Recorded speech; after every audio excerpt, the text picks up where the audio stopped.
নমস্কাৰ লোকেল মুৰ্গী ফাৰ্মিঙলৈ সকলোকে স্বাগতম। আজি আলোচনা কৰিম ভিটামিন আৰু মিনাৰেলৰ ব্যৱহাৰৰ বিষয়ে, বিশেষকৈ ঠাণ্ডা দিনত। ঠাণ্ডাৰ লগত যুঁজিবলৈ ভাল শাৰীৰিক বৃদ্ধিৰ বাবে খোৱা খাদ্য ভালদৰে হজম হ'বলৈ, ৰোগ প্ৰতিৰোধ ক্ষমতা ভাল কৰি ৰাখিবলৈ আমি আমাৰ মুৰ্গীবোৰক ভিটামিন আৰু মিনাৰেলৰ যোগান ধৰি থাকিব লাগে। এই ভিটামিন আৰু মিনাৰেল বজাৰত উপলব্ধ দানাৰ পৰা আৰু ঘৰুৱাভাৱে মুৰ্গীক খাবলৈ দিয়া সামগ্ৰীৰ পৰাও পোৱা যায়। যিহেতু সকলো বজাৰত উপলব্ধ দানাত সঠিক পৰিমাণত ভিটামিন আৰু মিনাৰেল নাথাকে, নহবা আমি ঘৰতে ব্যৱহাৰ কৰা ধান চাউলতো সঠিক পৰিমাণত ভিটামিন আৰু মিনাৰেল নাথাকে, যাৰ কাৰণে মুৰ্গীৰ শৰীৰত দৰকাৰ হোৱা ভিটামিন আৰু মিনাৰেলৰ অভাৱ হয়।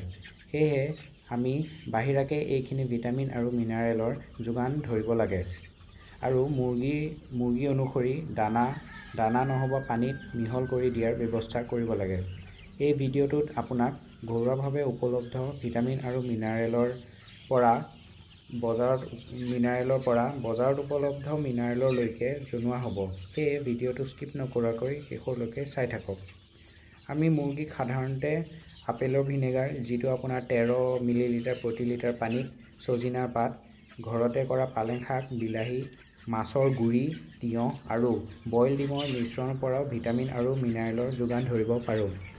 আপুনি বজাৰত উপলব্ধ বহুতো ভিটামিন আৰু মিনাৰেলৰ পাউডাৰ নহবা লিকুইড পোৱা যাব ব্যৱহাৰ কৰিবলৈ, যেনে ভিমাৰেল, মাল্টিষ্টাৰ, এমিনো পাৱাৰ, এচিজেট আদিৰ লগতে আজিকালি অনলাইন মাধ্যমৰ যোগেদিও বহুতো ভিটামিন আৰু মিনাৰেল কিনিব পাৰিব, যাক আপুনি ঠাণ্ডাৰ দিনত ব্যৱহাৰ কৰি আপোনাৰ মুৰ্গীখিনিক সুস্থ সবল কৰি ৰাখিব পাৰিব।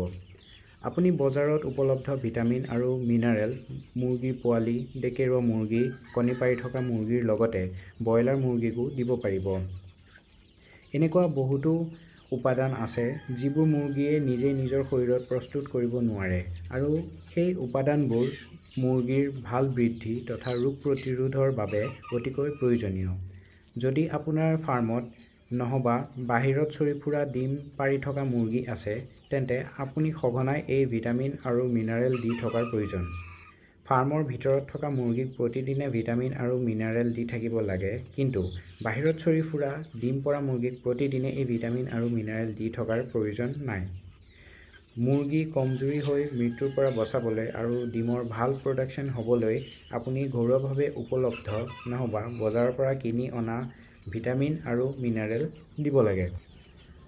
ঘৰত পোহা মুৰ্গী পোৱালিৰ সৰহ সংখ্যক মৃত্যুৰ কাৰণ এই ভিটামিন আৰু মিনাৰেলৰ অভাৱ, যাৰ বাবে আমি এনেকুৱা দানা প্ৰস্তুত কৰি ব্যৱহাৰ কৰিব লাগে য'ত দৰকাৰী সকলো ধৰণৰ ভিটামিন আৰু মিনাৰেল উপলব্ধ হয়। নহ'লে যিকোনো এটা ভিটামিনৰ অভাৱৰ বাবেই স্বাস্থ্যৰ অৱনতি ঘটাবৰ বাবে যথেষ্ট হ'ব। এই ভিটামিনৰ অভাৱৰ বাবেই কেতিয়াবা একো লক্ষণ নোহোৱাকৈ মৃত্যু হয় আৰু কেতিয়াবা কিছুমান লক্ষণ দেখা পোৱা যায়। যদি কণী পাৰি থকা মুৰ্গীৰ শৰীৰত ভিটামিন এ আৰু ভিটামিন ডিৰ অভাৱ ঘটে, তেন্তে লাহে লাহে মুৰ্গীৰ ডিমৰ উৎপাদন কমিব ধৰে আৰু যিবোৰ মুৰ্গীয়ে এই ভিটামিন এ আৰু ভিটামিন ডিৰ অভাৱ স্বত্তেও ডিম পাৰি আছে, সেই ডিমৰ বাকলি বহুত নৰম হ'ব।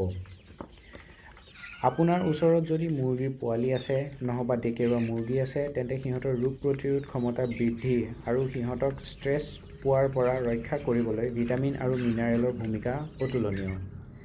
যদি মুৰ্গীৰ দেহত ভিটামিন B1ৰ অভাৱ ঘটে, তেতিয়া খাদ্যত থকা শৰ্কৰা অৰ্থাৎ কাৰ্বহাইড্ৰেটৰ ভালদৰে হজম নহৈ শৰীৰত গ্ৰহণ কৰিব নোৱাৰে, যাৰ বাবে মুৰ্গীৰ শৰীৰ লাহে লাহে দুৰ্বল হ'বলৈ আৰম্ভ হয়। যদি ভিটামিন কেৰ অভাৱ হয়, তেতিয়া শৰীৰত সঠিক পৰিমাণৰ তেজৰ পৰিমাণ নিয়ন্ত্ৰণ কৰাটো কষ্ট হৈ পৰে, যাৰ বাবে মুৰ্গী দুৰ্বল হোৱাৰ লগতে দেখাত তেজৰ কমি হৈ অহাৰ নিচিনা লাগিব।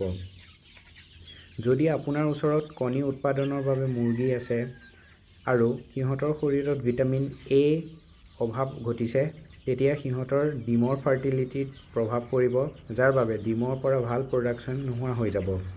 এতিয়া কিছুমান লক্ষণৰ কথা ক'বলৈ ওলাইছোঁ, যিবোৰ আপুনি লক্ষ্য কৰি সাধাৰণভাৱে অনুমান কৰিব পাৰিব যে মুৰ্গীজনী নাইবা মুৰ্গীটোৰ ভিটামিন অথবা মিনাৰেলৰ অভাৱ ঘটিছে। 1 নম্বৰ, আপোনাৰ মুৰ্গীৰ সঠিকভাৱে পাখিবোৰ নাহে আৰু লাহে লাহে সম্পূৰ্ণ শৰীৰৰ পাখিবোৰ কম হৈ আহিব আৰু যদি পাখিবোৰ অলপমান আহেও কিন্তু কম সময়ৰ ভিতৰতে আকৌ সৰি যাব। নম্বৰ 2, ডিমৰ উৎপাদন কম হ'বলৈ আৰম্ভ হ'ব। নম্বৰ 3, আপুনি দানা সঠিক পৰিমাণত দি আছে তথাপিও আপোনাৰ মুৰ্গী ভাল শাৰীৰিক বৃদ্ধি হোৱা নাই কিয়নো আপুনি ব্যৱহাৰ কৰা দানাত কম পৰিমাণৰ ভিটামিন অথবা মিনাৰেল মজুত আছে যিমানখিনি মুৰ্গীটোৰ শাৰীৰিক বৃদ্ধিৰ বাবে জৰুৰী। নম্বৰ 4, আপোনাৰ মুৰ্গীৰ ভোক কম লাগিব, এইটো এটা ভিটামিন আৰু মিনাৰেলৰ অভাৱৰ লক্ষণ।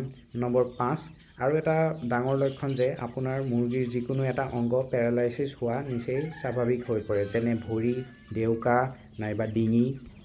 এই সকলোবোৰ লক্ষণ দেখা যায় সাধাৰণতে ভিটামিন আৰু মিনাৰেলৰ অভাৱৰ ফলত।